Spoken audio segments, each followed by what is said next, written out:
ሰላም ጤና ይስጥልን የተከበራችሁ የኢትዮ ዜና ቤተሰቦች እንዴት አላችሁ? ዝርዝር ዜናዎቻችን የተለያዩ ጉዳዮችን አጠናክሮ ከሰዓት ጀምሮ ወደ እናንተ መድረሱን ይቀጥላል። ቻናሉን ሰብስክራይብ እያደረጋችሁና መረጃዎችንም ላይክ እያደረጋችሁ ለበርካቶች እያጋራችሁ አብራችሁን ትዘልቁ ዘንድ ከወዲሁ በአክብሮት እንጠይቃለን።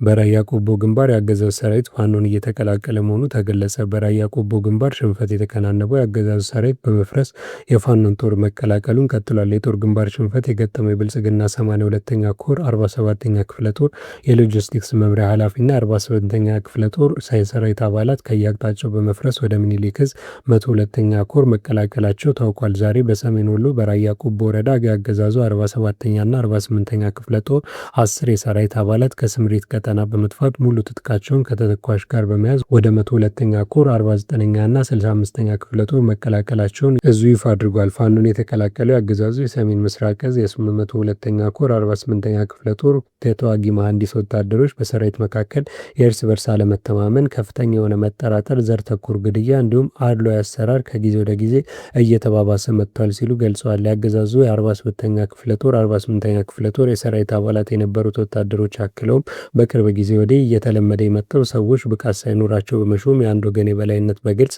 የሚታይበት ሌላው የሰራዊት አባል ለሀገር ባለቤት የማይሆንበት መንገድ እየሰፋ መምጣቱ አግልሎናል ብለዋል። የሰራዊቱ አባላት ሀሳባቸውን ሲከተሉ ገዢው ቡድን የሚይዘውና የሚጨብጠውን በማጣቱ ሁሉም ያገዛዙ የሰራዊት አባላት የመዋጋት ስነ ልቦና የላቸውም ያሉ ሲሆን ወታደሩ ባገኘው አጋጣሚ ህይወቱን ለማትረፍ ስለሚፈልግ የአማራ ህዝብ እና የአማራ ፋኖ ካገዛዙ ከድተው የሚመጡትን የሰራዊት አባላት በሰላማዊ መንገድ አቀባበል እንዲያደርግላቸው ጠይቀዋል። የአፋብኃኝ ወሎ ቤተ አማራ ምኒልክ ዕዝ 102ኛ ኮር የህዝብ ግንኙነት መምሪያ መዳረሻውን ድልና ነጻነት የሆነ የአማራ ህዝብ የህልውና ተጋድሎ ተጠናክሮ ይቀጥላል ሲል መረጃውን አጋርቷል። የፋኖ ጦር እየገሰገሰ ባለበት የራያ ግንባር ከፍተኛ ወታደራዊ እንቅስቃሴ ስለመኖሩ ከእማኞች ያረጋገጣቸው መረጃዎች ያስታውቃሉ። በቅርብ ርቀት የህወሓት ጦር እያደረገ ካለው መጠነ ሰፊ እንቅስቃሴ አንጻር አገዛዙ አለኝ የሚለው ጦር ወደ አካባቢው ለማስጠጋት ጥረት እያደረገ ይገኛል።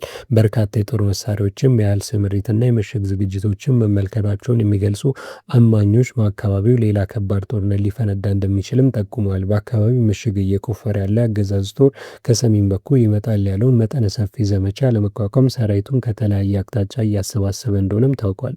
ይህ ዜና በሚጠናቀርበት ሰዓት ከደሴ በመርሳ አቅጣጫ በርካታ ያገዛዙ ተሽከርካሪዎች ሲያልፉ መመልከታቸውን ነዋሪዎች ነግረውናል። የአካባቢው መልክዓ ምድር ጠንቅቆ የሚያውቀው የፋኖ ሰራዊት ከዚህ በፊት በአካባቢው ደጋግሞ ድል በማድረግ የአገዛዙን ጦር ማውደሙም ይታወሳል። በሁመራና ወልቃይት አካባቢ ስላለው ወቅታዊ ሁኔታ። በሁመራ ወልቃይት እየተመከረ ነው። ሰሞኑን በቅርብ ርቀት ከባድ ውጊያ ሲደረግበት ወደ ነበረችው ሁመራ ከተማ የአማራ ክልል አመራሮች ጉዞ አድርገዋል። ወደ ከተማዋ ከተጓዙት መካከል የክልሉ የሚሊሻ ኮሚሽን ኮሚሽነር ይገኙበታል። የባለስልጣናቱ የሁመራ ጉዞ ዓላማ ምክክር ለማድረግ ያለመ ነው። ወልቃይት ጠገዴ በስፍራው ካለው መከላከያ በተጨማሪ የጠነከረ ተብሎ የሚጠራው የሚሊሻ አደረጃጀትም የሚገኝበት ነው። የአማራ ክልል ባለስልጣናት ወደ ስፍራ ያመሩት ለምክክር መሆኑ ታውቋል። ምክክሩ በየትኞቹ ጉዳዮች ላይ አተኩሯል በሚለው ጉዳይ ዙሪያ ግን የወጣ መረጃ የለም። የክልሉ የኮሚኒኬሽን ጽሕፈት ቤት ባወጣው ዘገባ የክልሉን ባለስልጣናት ጉዞ ሽፋን ሰጥቷል። ህወሓት ወልቃይት ጠገዴ መልሼ በኃይሌ በእጄ አስገባለሁ እያለ ይገኛል። የባለፈው ሳምንት የሸረሪና ውጊያ ከተማን ጭምር ለመቆጣጠር ያለመ መሆኑ ሲነገር ነበር። ባለፈው ሳምንት ከባድ ውጊያ ሲደረግበት የነበረችው የድንበር ግዛቷ ሸረሪና በሁመራ ከተማ ቅርብ ርቀት በሱዳንና ኤርትራ አዋሳኝ ላይ የምትገኝ የኢትዮጵያ ግዛት አካል ስትሆን አርሚ ሰባ የተባለው የህወሓት ጦር እና ሌሎች የህወሓት የጦር አደረጃጀቶች በሸረሪና የጦር ካምፕ በመስራት መሽገው ነበር። ሆኖም ታጣቂዎቹ ሊቡዲ በተባለ በዚያው አካባቢ በሚገኙ የባለሀብቶች ሰፋፊ እርሻ ስፍራ ላይ ጥቃት ሰንዝረው ንብረት ማውደም፣ ንብረት የመዝረፍ ስራ በማከናወናቸው የዛሬ ሳምንት ቅዳሜ ንጋት የሸረሪኖ ግጭት እንደተቀሰቀሰ ከሱዳን በኩል ያሉ የወሬ ምንጮች በስፋት ዘግበዋል። ከዚሁ ጥቃት ጋር በተያያዘ በመከላከያና በአካባቢ ባሉ ሚሊሻዎች ከተሰጠው ምላሽ ጋር በተያያዘ በድሮንና በከባድ መሳሪያዎች የተደገፈ ከባድ ውጊያ ተካሂዶ ነበር። ህወሓት በዚህ ውጊያ አርሚ ሰባና አርቢ 15 የተባሉ ኃይላት በሙሉ አቅማቸው ያሳተፈ መሆኑን በወቅቱ የወጡት መረጃዎች አመላክተዋል። እንደ ኤኤፍፒ ያሉ ዓለም አቀፍ ብዙሃን መገናኛዎች ውጊያው ለ23 ሰዓታት የቆየ ነበር ብለዋል። ስለ ክስተቱ እስካሁን ከፌዴራል መንግስት ወገን በይፋ የተባለ ነገር የለም። በህወሓት በኩል መንግስት ጦር አጠቃኝ መክቼ መልሻለሁ የሚል ይዘት ያላቸው መግለጫዎች ወጥተዋል። ለመንግስት ድጋፋቸውን የሚሰጡ በርከት ያሉ የማህበራዊ ትስስር ገጾችም ህወሓት በሸረሪው ግጭት ከባድ ጉዳት እየደረሰበት መሆኑን ገልጸው በውጊያው የተማረከ ሲማረኩ በርከት ያሉ የጦር መሳሪያዎችን፣ ተዋጊዎችን በተንቀሳቃሽ ምስል አስደግፈው አውጥተዋል።